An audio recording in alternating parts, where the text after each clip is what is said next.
Thời thơ ca tô nhìn pha ca đồ như cha con em như cha ông em châu la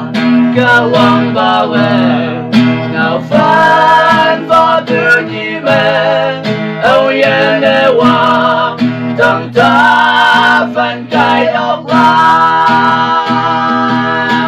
đi anh như vừa như cha mẹ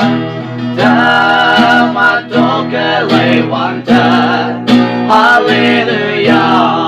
mong mãi cứ chỉ như mẹ ta mãi yêu mẹ âu hi người yêu lạc loài ngô kỳ an cả quang mong xin bự nhi có đông như again người bự nhi mẹ no hát of sa đi đâu yên ngô la ta mà lệ thế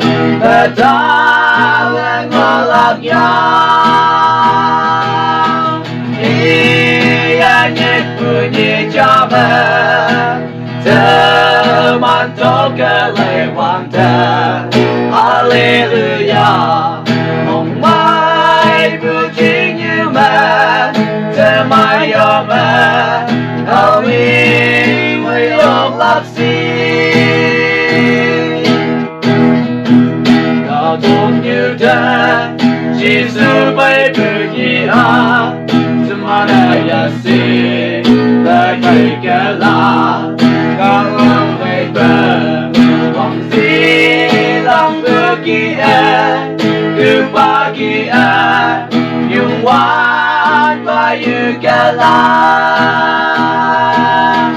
khi anh nhất vừa như cha mẹ ta mang tốt cái lời hoàn thành Hallelujah mong mãi vừa chỉ như mẹ ta mãi yêu mẹ âu hi người yêu lạc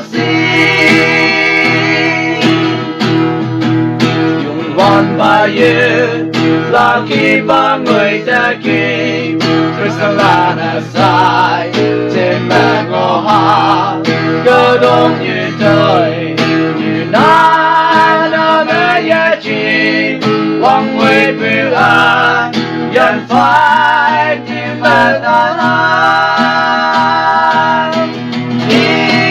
đã nhất bự như cha mẹ ta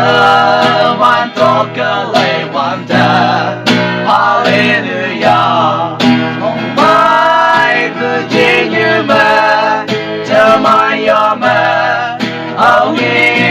người yêu lạc